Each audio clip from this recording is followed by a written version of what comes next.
Wow, good day everyone. Welcome to Flip Sport on Flip TV. My name is Samson Eladia, and in the studio with me is David Smith. David. Along with me will be giving you everything that has been happening in the world of sport, from basketball to the Nations Cup to the transfer window to everything that football match that happened yesterday. We are here to serve you everything. So we start off with basketball, where Sacramento Kings defeated Orlando Magic by 138 points to 135. It was a very scintillating match in a match where Malik Monk scored a high 37 points, 9 assists, and 7 rebounds. And David, how did the other results went yesterday? Well, it's as you said before, it was a scintillating game. Miami Heat were able to conquer the LA Lakers, and Tyler Hero was the star man. He had 21 points, 6 rebounds, 3 steals, and 4 3-pointers. Moving on, we also had Detroit Pistons versus Utah Jazz, and Utah Jazz edged the Detroit Pistons out, and Jordan Clarkson was the man of the game. He had 36 points, 6 rebounds, and 4 3-pointers scored. Let's move on to Paul George. Edged Paul George edged LA Clippers out. Paul George pushed LA Clippers to win the game over Phoenix Suns with 3 points, 7 rebounds, and 5 3-pointers scored. Let's move on to Portland Trail Blazers versus Dallas Mavericks, and Luka Doncic was the star man of the game. He averaged 41 points, 6 rebounds, 5 assists, and scored 4 3-pointers. Also, Chicago Bulls versus New York Knicks was 100 to 116 in favor of the New York Knicks. And Jalen Brunson was the star man of the match, 31 points, 13 assists, and 4 3-pointers. Zion Wilson helped the New Orleans Pelicans to overcome the Minnesota Timberwolves, 27 points and 6 assists. Also, the Toronto Raptors were slight margin. They edged the game by a measly 5 points, 116 to 111 points for the Memphis Grizzlies, and Emmanuel Quickley was the star man of the match. He got 26 points, 5 assists, and made 5 3-pointers. Also, Alperen Siguan, the Turkish man, was instrumental in Houston Rockets' win over Brooklyn Nets. They had 112 points to the Brooklyn Nets 101 points. Moving on, the Oklahoma City Thunders fell short to Atlanta Hawks, and guess who? Jolene Johnson. Jolene Johnson had 26 points, 7 rebounds, and 4 steals in the game. It was actually a beautiful game from the American. Moving on, we had Tyrese Haliburton for the Milwaukee Bucks. They had 130 points to the Indiana Pacers 142. And Tyrese was absolutely phenomenal in the game. He had 31 points, 12 assists. He made 5 3-pointers and 3 of the steals. He was actually instrumental in their win. And finally, Jarrett Allen. Jarrett Allen pushed his side to a 140 win to 101 win over the Western Wizards. And Jarrett Allen, the Cleveland Cavaliers point guard, had 17 points, 90 rebounds, 7 assists, and 2 steals. That's all from the world of basketball, and I think Luka Doncic has been my man of the season so far. He has been brilliant. He has been very, very brilliant. Yeah. And he has been winning them points and points and points after games after games. So we move on to the Afcon, African Cup of Nations, that is starting live on Sunday. The Afcon. So, who is your favorite to win the African Cup of Nations? As a Nigerian now, I don't mean to be, but as in Nigeria, I have to root for Nigeria to win it. Although the chances of them winning it might be slim, but we are going for the Super Eagles all the way. We have the defending champion Senegal. We have Algeria. So The record winners Egypt. Let's not forget of that. course, of course, of course. So I don't think Nigeria can win it though, but I'm a Nigerian too. Don't be so So pessimistic. okay, so let's go on. Super Sports have increased the winning money to $7 million. You mean CAF? Yes, CAF. I mean, sorry, from the previous $5 million. They said the start what was the team that win like Senegal got Yeah, Senegal got 5 from million. the last edition. So they've increased it to $7 million. Is that a good step? It's actually a good step. This will like motivate them. It will ginger them to perform better in the upcoming games. And this Afcon is like a stepping stone for many of these Yes, teams to yes, prove yes. their worth That's true. and to That's true. get the money. They develop their teams nationally and their club football. That's good. It's as you have said, it's to develop them nationally in the club football. But a story hit Nigerian very hard over the week. It's a story about Wilfred Ndidi. He has been ruled out of the African Cup of Nations and he has been replaced with Al Hassan Yusuf. Alpha, what do you know about Al Hassan? Al Hassan is playing now. He's playing his trade now in the Belgian league for Yes. Royal Antwerp.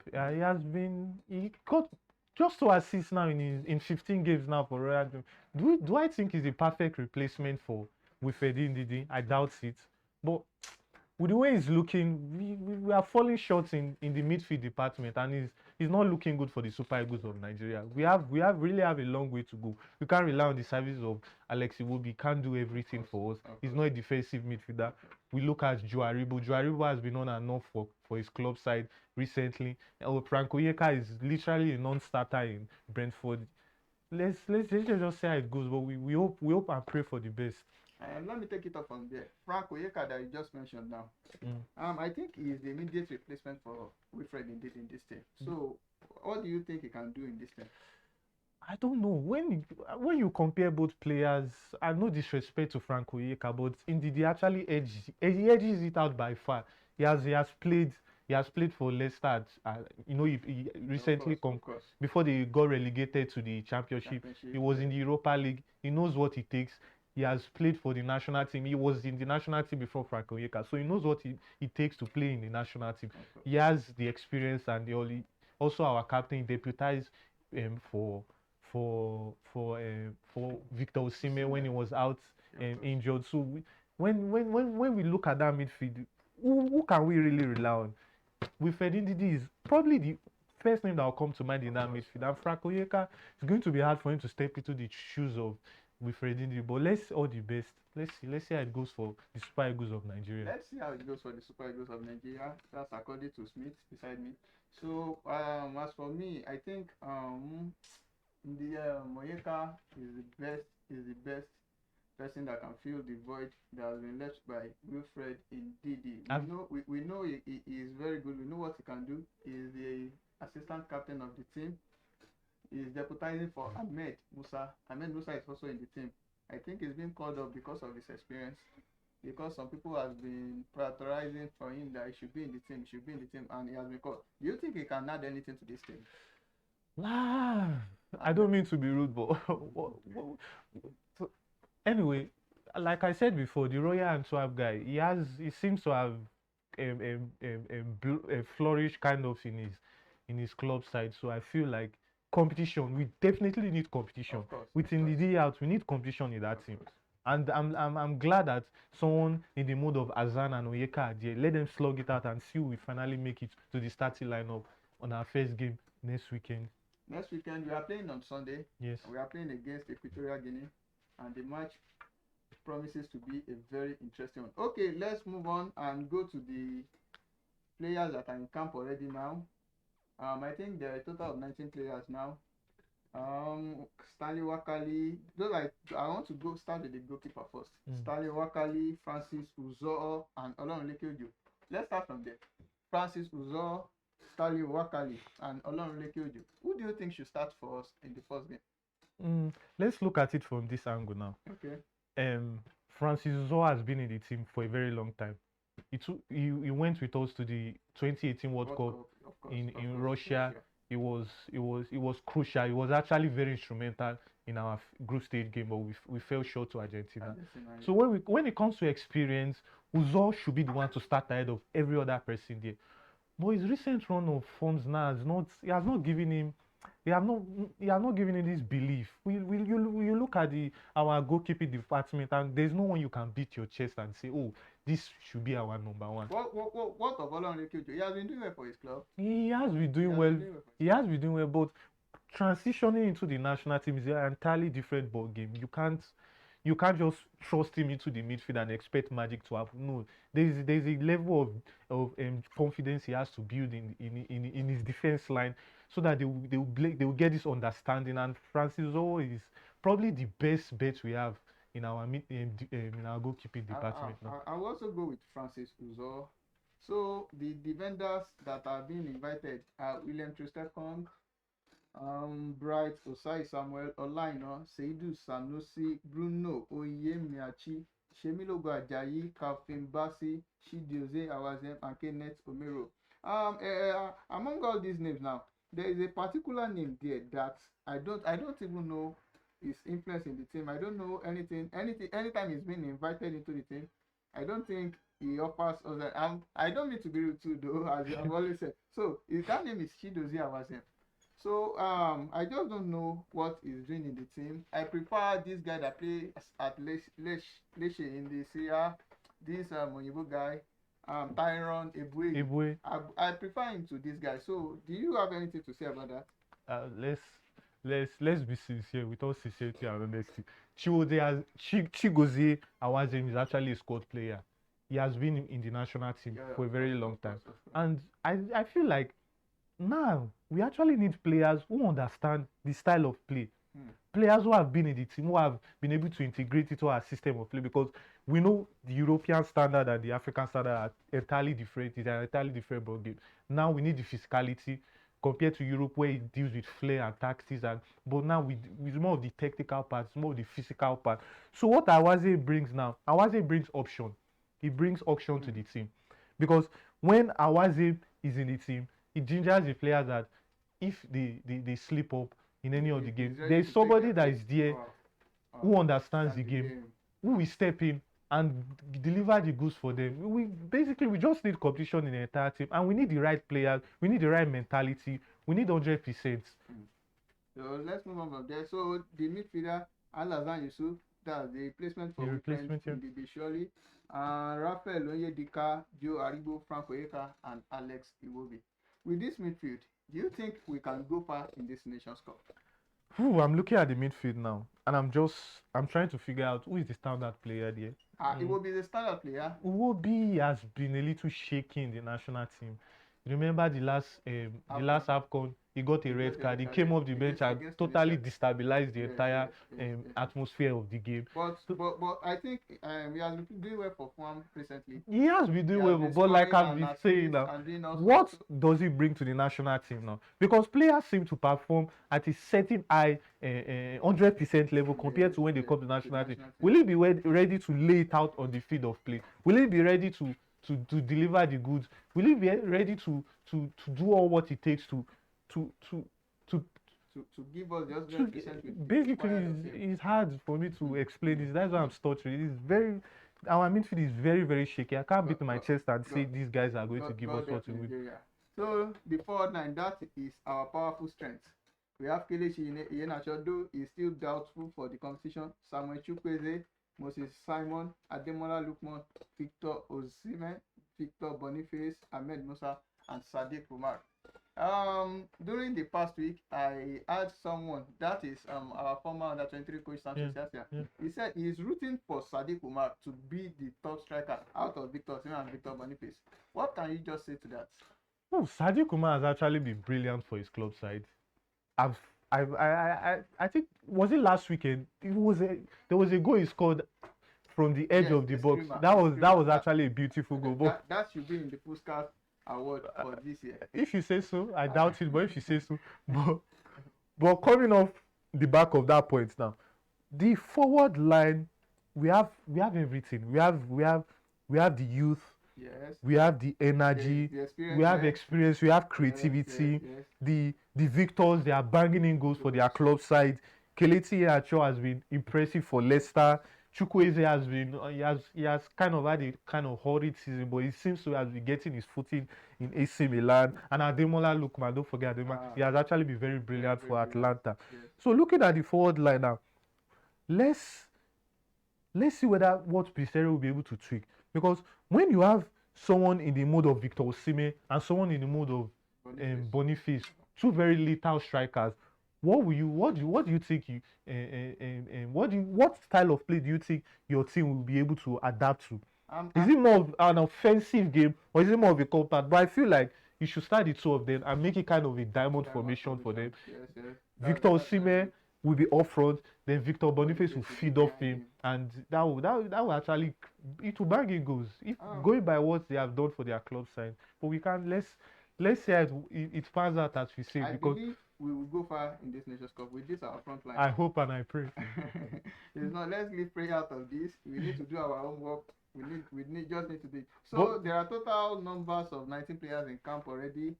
Ahmed Musa, Kenneth Omero, Moses Simon, Ojo, Alex Iwobi, Shemiro Gbajayi, Olaina, Kafin Basi, Ademola Lukman, Joe Aribo, Frank Oyeka, Bruno Awaziam, Saidu Sanusi, Victor Boniface, Onyedika, and Osai Samuel. So our reigning African footballer of the year is yet to be in camp. He will be in camp very soon. When should we be expecting him? He's warming up his boots. He's coming with full force. He's coming to destabilize the entirety of the Afcon. I believe he will do something marvelous. I trust him. He would. He would do something marvelous. I trust him. So let's be open for that. We hope for the best. Let's be open for the best and let's see how it goes. Our first match is on Sunday, so we need to stay close to our TV on Sunday. So let's move to the Afcon favorites. We have a very number of interesting teams here. We have Morocco. You know, they came fourth at the just concluded World Cup. FIFA World Cup. And I think they've risen high in African football. They're actually the highest ranking African team going into the tournament. So Morocco, Algeria, Senegal, the defending champions. Let's not forget that. So who do you think? Who are you rooting for? Let's leave Nigeria out of this. Let's just be sincere with ourselves. Who are you rooting for? Like I've said before, I'm not tipping Nigeria. I feel like they are lacking something in their play. Looking at it, let's see. Morocco stands a chance actually. Morocco stands actually a very good chance. And Egypt, those players have been together for a while now, so they understand themselves. They'll be able to gel and they'll be able to acclimatize with their style of play and all. And looking at Senegal, the defending champions, no one can write off the defending champions. And they have a flurry of players. I actually saw a report where virtually half of the entire Senegalese team are from the Ligue 1. So they have the wealth of players with talents. They actually have talent. And they can build off that. And what other teams come to mind again? The only other thing that readily comes to my mind now is probably Nigeria, which you said I should not mention. Senegal. After Senegal, we have Morocco. I've mentioned Morocco. Senegal. We have the Egypt, the record winning. They have won it 7 times for a record. So, okay, let's do like this. On the scale, I want you to rate them. I should rate them 1 to 5. Definitely, I'm giving it to Morocco. Morocco clinches the title to me. Morocco number 1. Senegal defending champions. Egypt will come close. They have always been outstanding. I'm not really out Ghana, but let's see what they can do. I put Ghana on the list and Nigeria or maybe Cameroon. Cameroon also stands a good chance. Because I've watched if you watch that Cameroon team at the last concluded World Cup, they were fantastic. I think they came from 3 goals down to equalize 3-3 against Serbia. So we're in a game where Abubakar loved the keeper and received his matching order when he took off his shirt. So I think Cameroon. I see your point. Cameroon are reliable also. I think they won the last 2 editions.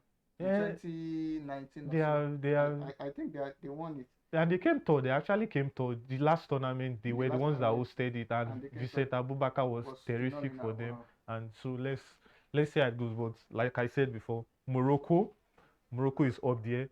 Egypt, Senegal, probably Ghana, then Nigeria. So that's my top. You put Nigeria. I'll find a way to put Nigeria. I will always find a way to put Nigeria. Well, I just hope we win it. Even not for us, just for Victor Osimhen. It deserves one. Imagine The if he reigning wins African it. Oh Footballer my of the Year. goodness, it will be actually, it will go That, bonkers. It that will is go his goal. So let's move ahead. Let's move away from that. Let's talk about the notable absences from the African Cup of Nations. So we have Taiwo Awoniyi, we have Ndidi from Nigeria. So what are the effects these two are going to have on our team? Taiwan, Awoniyi won't really miss him. We won't really miss him. Are We you have sure? strikers there. We actually have. We, We have wealth of experience and youth in our the way striking department. Awoniyi plays is different from the way Victor Osimhen plays. Awoniyi comes to the midfield to collect the ball. Victor Osimhen is a goal poacher. Just play it to him and he scores. We have somebody. We also have someone, a striker in the mode of Victor Boniface that can also do that. He can also do that too. And on the balance of play, you put Victor Boniface, Victor Osimhen, and Awoniyi. You always pick the victors ahead of Awoniyi. No disrespect to Awoniyi, but they always come up because of they have been able to stamp their feet in their various club sides, and they have been able to stay fit. Awoniyi has been shaky for Nottingham Forest this season. He has been on and off due to injuries, and also coming off that, but I feel. My point is that if Awoniyi was fit, I don't think we will be bringing Sadiq Umar to the Nations Cup. Sadiq Umar would definitely have found his way into that team, believe it or not. Okay, Sadiq Umar would have found his way into that team. If Awoniyi was fit, who are you going to drop for him? If Awoniyi was fit, who probably we have lots of quality players in there, so I don't see a way how Sadiq Umar is going to make the team if Awoniyi was fit. Looking at it now, probably. That is actually a tough one. I'm actually looking at the forward line. That is actually a tough one. But looking at that, number one, Ahmed Musa should not even be in the starting. He should not even be in the squad in the first place. Because of the experience. I know. It was just because of the experience. I know. Maybe when we are leading 4-0. Okay, fine. We are leading 3-0. Maybe it's going to fine. Former Afcon champions, I know he has been able to amass wealth over time, and he's currently our highest goal scorer in the World Cup and all. So. Looking at that, Awoniyi would actually. I'm just looking at the front line now. Moses Simon, no, I think Moses Simon has been terrific for the national team side. Sadiq Umar would definitely find his way into that team. He has been brilliant for his club side. Samuel Chukwueze. So probably he would have chopped off a player probably from our defense to accommodate Taiwan, because Taiwan will not be making it into this team. It's unlikely for him to make it. My own take is that if Awoniyi was fit, I don't think Sadiq Umar would be in the team. That's just my take. Yeah. So, let's move on from there. We have been talking to you from Flip TV.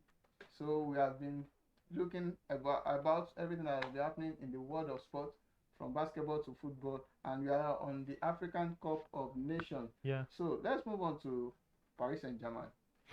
They won another trophy yesterday. Yeah. So they defeated their rival by 2-0. The first goal from Lee Kang-in and the second one from Kylian Mbappe. Okay, let me start from Mbappe.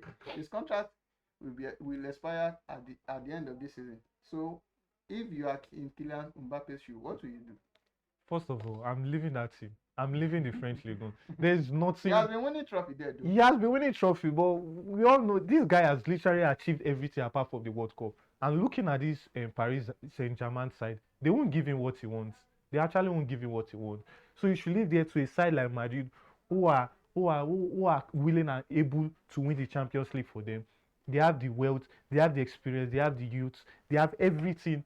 They have the arsenal of players that will be able to deliver the Champions League for him. So he should leave it. He has won this numerous times. He should be tired of winning the French League. He should be tired of winning all these trophies. This is their 12th trophy now, by the way. They have won it for a record 12th time now. So this is not what he should be aiming for now. He should be aiming for the top. He should be aiming for the UEFA Champions League. So if I were Mbappe, I would leave Paris Saint-Germain and move on to greener pastures, probably England or Spain.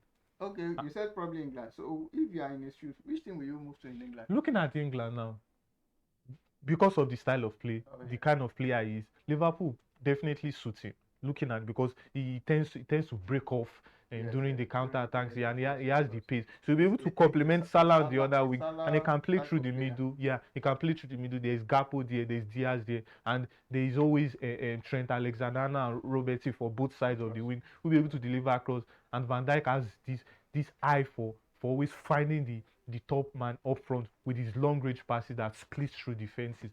So Liverpool will surely be the closest to Madrid would be Liverpool for me. Yeah. So did they stand any chance of winning the Champions League this season? The closest they came, they lost. To Bayern They Munich lost to Bayern in Munich. 2021 or so. Yeah, they didn't really do anything in the game. They were just flat throughout the game. The game was actually dribble. Kingsley Coman's long goal was enough for. I think the game was close. The PSG game, would have won the game if the- not for Neymar and this Kylian Mbappe. they just lacked. I don't. It felt like they lacked something extra in that game. And Bayern are previous champions coming into the game. They had these players who understood the climate. They understand what it meant to play in the Champions League. They wanted it more, basically. They wanted it more than PSG, and they won it. So looking at that, I don't what PSG does not stand any chance of winning. Let's be honest with ourselves. I don't believe that. I think if I take out Man City, Real Madrid. Why will you take out Man City? I think Man City are the favorite to win the Champions League again. Man City, Madrid, those are top favorites. They will definitely come close. Bayern Munich come. Bayern Munich might come close. I'll put PSG. PSG are not coming close. PSG will probably be thrown out in the semi-finals. I'm not sure. But let's wait and see. I'm rooting for them. They always come close. I'm rooting for them and Arsenal to. They always come close, but they end up doing nothing. So what do you expect? Let's see how it goes. Let's see how PSG won their 12th Coupe de France trophy yesterday by defeating Toulouse 2-0. It was Toulouse game to lose. Yeah, Toulouse to lose the game. Wow, what a rhyme there. So let's move on to the FA Cup this weekend. Liverpool is taking on Arsenal at the Emirates Stadium. Oh, it's a cracker. It's going to be a cracker. Without Mo Salah. Mo Salah has headed to the Nations Cup. Do they need Mo Salah to destroy Arsenal? You are saying Liverpool will destroy Arsenal easily like that? The game, joke. Arsenal are playing at the Emirates. I know Arsenal playing. Joking aside, and it's the Emirates Cup, so we know they are always favourite to win the Emirates Cup. You just said they are. Who are they are? Arsenal is always favourite to win. They are the record. They are the record holders of the It's going to be a very tight game. We saw both teams face off each other less than a week ago last year. So both teams it will be a cracker. I believe it will be that game. Let's analyze that game a little. That's Liverpool and Arsenal at the Anfield. If not for Mo Salah, Arsenal would have won the game easily. Arsenal would have won the game. That's just my own take. Did you look towards the ending of the game? If not for how wasteful was it Trent Alexander-Arnold? The closing games, he would have buried that chance and it would have been maybe it's the Rice effective. Rice is actually a brilliant player, but no one should be missing that chance.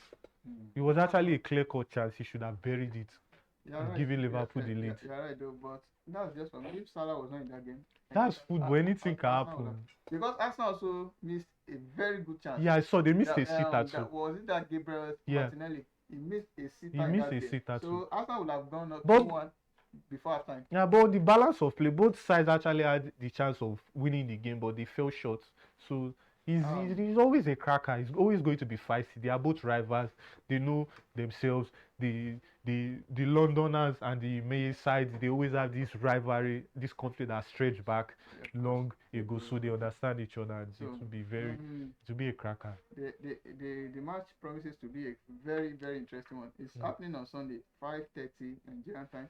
So let's give you some of the fixtures. I think we have a match today. Crystal Palace taking on Everton. Crystal in the FA Cup. Yeah, I saw that. So some selected fixtures. Luton Town will take on Bolton Wanderers. Shrewsbury take on Wrexham or UV. Arsenal takes on Liverpool. Stoke Brighton. Norwich City versus Crewe and Alexander or Bristol Rovers. West Ham United take on Bristol City. Tottenham Burnley.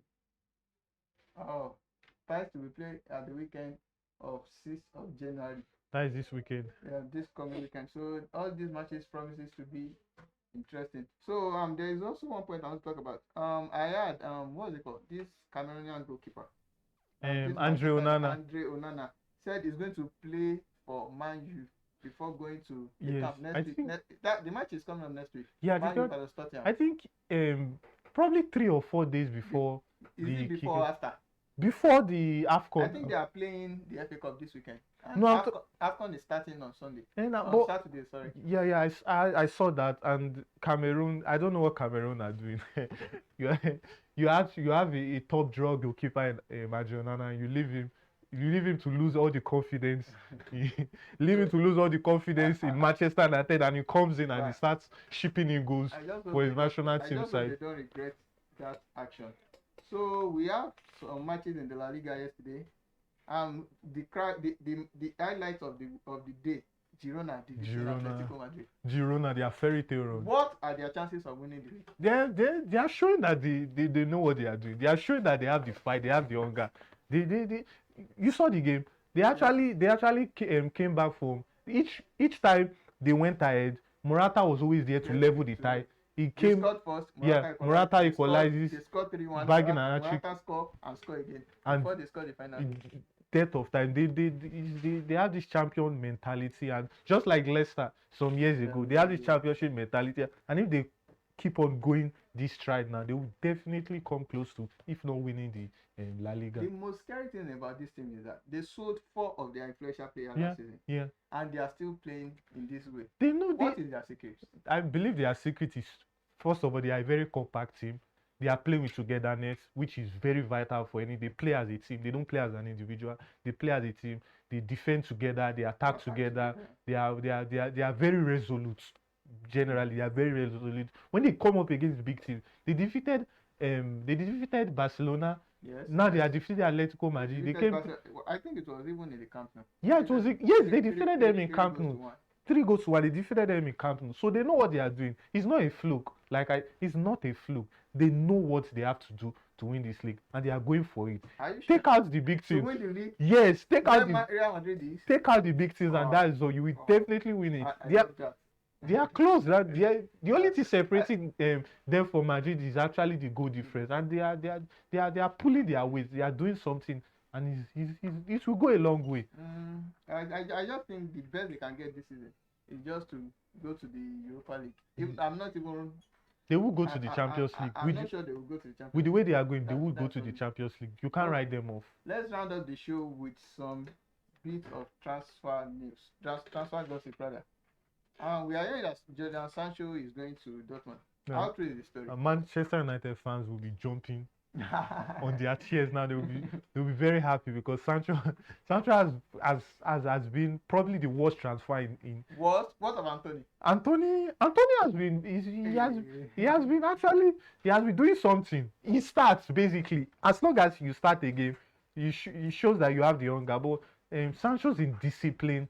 And he has not been pulling his weight. Teha came into the team. He gave him time to go and recuperate and come back into the team. He has shown that he's not a Manchester United caliber type of player. So he should go back to his comfort zone. He should go back to where he feels comfortable. Good luck to him. His game fits Dortmund more than Man United. I'm sure Manchester United fans will be happy. So if you are Arteta now, which striker will you be going for? Because I know Arsenal definitely needs a striker. If I'm Arteta now, Gabriel Jesus will not be a striker to win the league for me. Of course. We had Aguero in Man City. That was. There was Thierry Henry at Arsenal. There was Luis Suarez at Liverpool. You can go on and on. Van Persie moved from Arsenal. He knew that for him to win that league, he needed somebody that is lethal. He needed a classic finisher. He needed somebody who will stand tall among all other strikers in the league. So Gabriel Jesus will not be the one to deliver it for them. Probably they will go for Osimhen, but I think that's a tall order. They should go for a striker that in the mood of. If I was Arteta, I would go for Dusan Vlahovic of Juve. Yeah, that's actually a very brilliant signing. Just like Haaland. Pep Guardiola knew for him to win the league, he needs to go for somebody who is later. Gabriel Jesus will not give you 20 goals a season. He will not give you 15 goals a season. Go for a striker who will deliver the goals for you. And that is why they fell short last season. They did have a player that will that we convert chances for them. They were sleeping and they didn't have the experience that we guide them to that title run. And Man City, with all the experience they have, came Took advantage. from behind and took the trophy from their hands. Hope you've been enjoying us since we started the show. I think that will be all for today. Thank you for joining us. Till next time that we'll meet again. My name is Samson Eladia. And my name is David Smith. Thank you. Thank you for having us. Bye bye.